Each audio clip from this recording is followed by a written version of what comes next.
So one of my favorite types of videos to do on this channel is when I talk to coin shop owners. And I don't necessarily mean when I'm calling coin shops and finding out prices, although those videos are great as well. But I mean specifically when I have a coin shop owner on this channel ready to talk for 8, 10, 12, 15 minutes, whatever it is. And when I have them on, I love to discuss with them things about, the demand. Are they having people come in their shops and buying a lot of silver? Are there a lot of people selling silver? All of those things I think are very important to share with you and the community just to get an idea of what's actually going on in the market.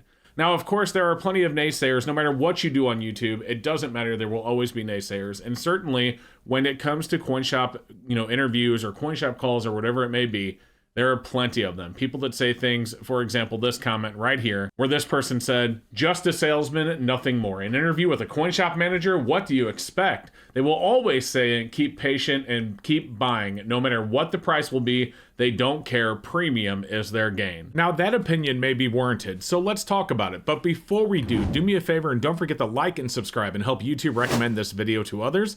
And check out this awesome giveaway from our sponsor, SD Bullion. SD Bullion is at it again. Last year, they gave away a full monster box of 2022 Silver Eagles. Now this year, they're doing it with a full monster box of 2023s. If you want your chance to win a full sealed monster box of 2023 Silver Eagles, make sure you head over to sdbullion.com/silverseeker or click the link in the description below. Thank you to SD Bullion for sponsoring today's video. I'm not gonna lie, there are many coin shops out there that are less than honest. In fact, I have talked to dozens of them. Over the years of doing the videos on my channel where I call coin shops and ask them prices for silver, things like that, I have done. In fact, I did one a while back where I called a coin shop back and got a completely different answer just based on how I spoke to the coin shop owner. In other words, when I called them and I sounded knowledgeable, they gave me basically decent numbers. When I called and sounded like an idiot, they gave me way less than decent numbers. And of course, there's no doubt in my mind that that happens in person as well. In fact, probably more often than on the phone. So, for example, if someone walks into a coin shop and they have a bag of coins and they act like they don't know what it is and put it on the counter and say, "Hey, I have these coins, I don't know what they are. Can you tell me what they're worth? Can you buy them from me?" I am sure that there are plenty of coin shops out there. In fact, I know, because I've experienced them, that there are plenty of coin shops out there that will take advantage of that situation by telling them they're worth way less than they actually are so they can buy them cheaper than if someone walked through the door and had them and was knowledgeable about what they were. That definitely happens, and it's very unfortunate, which is why on this channel all the time I talk about the importance of making sure that you go around and check prices from multiple dealers and don't act like you don't know what you have. At least spend 30 minutes to an hour if you just inherited some coins to get an idea. You may not have the actual value, but at least if you kind of know what you have and you look somewhat knowledgeable to the coin shop owner, if it's a bad one, they will be less likely to take advantage of you, because the truth is they really do want your business. They want to buy the coins. They just would like to buy them cheaper, but they would still rather buy them than not buy them at all. So if you look like you have an idea of what you're talking about, they're more likely to make you a better offer so that you just don't walk out and go elsewhere. But again, like I had already said, the most important thing to do is take those around the multiple coin shops and have them checked out and get numbers from different places. That's the number one thing you can do. And between you and me, I honestly think you should tell the coin shop owner that that is exactly what you are doing, because they do not want business to go to the other coin shop across town. They want it to be there. So if they offer you, $10 per dollar for your 90%, and then you go to another shop and they offered you 15, the other shop obviously is going to get your silver, right? But if you tell them, "I'm going to check you, I'm going to go to a couple of other shops," they're more likely to offer you the proper number of 18 or whatever it may be, when you take it in, because they don't want you to just go to the other coin shop and sell it to them instead.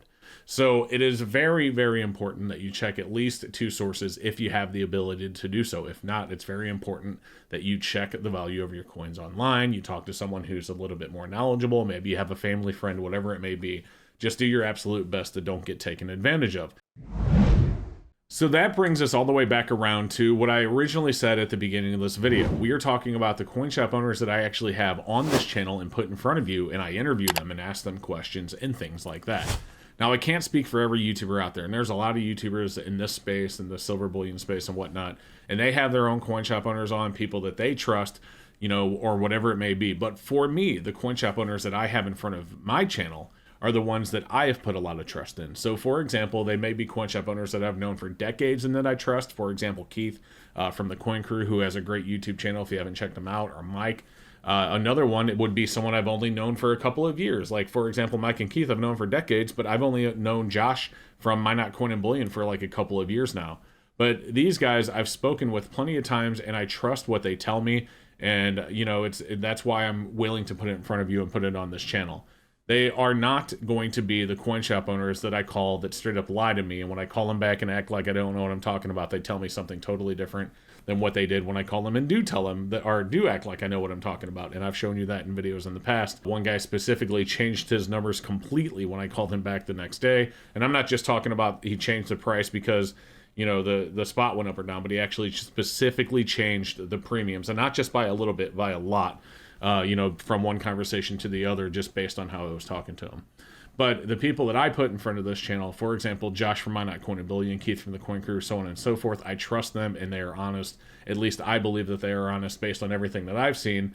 And I've been around precious metals for decades, so I feel like I have a good knack for knowing if a coin dealer is being honest or not. Maybe I'm wrong, but I feel like I have a good instinct for that. But regardless of that, I've seen comments from people talking about or asking why coin shop owners are in business at all. I mean, if silver stackers are buying silver, you know, and stacking it because they don't believe in fiat currency, then why would a coin shop owner sell his silver? Well, I've spoken about specifically this topic on the channel a number of times. And I have said, and I'm just going to say it again for you that haven't heard me say it, fiat currency is important. You still need it to pay your bills. You still need it to buy your gas and your food, and you know, many other things that we're not going to go down the entire list. But the majority of places that you need to purchase things from your everyday life, they will not accept silver. I wish that were not the case, but unfortunately, currently that is the case. You might have your occasional coin shop. You might have your occasional gas station owner that would happily accept silver, but the majority of them will not. Most mortgage companies are not going to accept your silver for payment for your mortgage. Most landlords are not going to accept silver for your payment for your rent.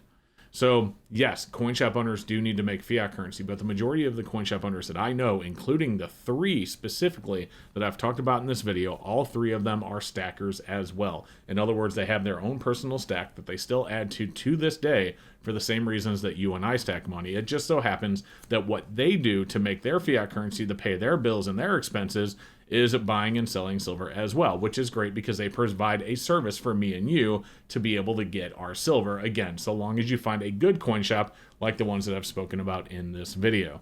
If you go to work and you work all day, you're not going to go tell your boss not to pay you because you don't believe in fiat currency, right? No, of course you're going to accept the paycheck.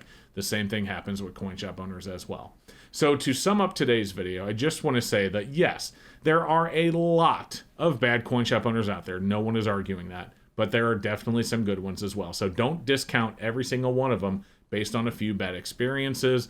And certainly the ones that I choose to put in front of the channel, at least I trust and believe in.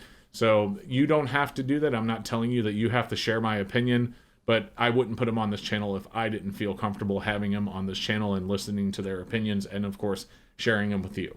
So there you go, guys. That's our video for today. I hope that you enjoyed it. If you did, like I always say, don't forget to subscribe and help us continue to grow. Also, if you want to see what it would be like to spend $10,000 on silver, I'm going to put that video up above as well. Go check that out if you haven't seen it yet. Otherwise, have a wonderful rest of your day, and we will see you in the next video.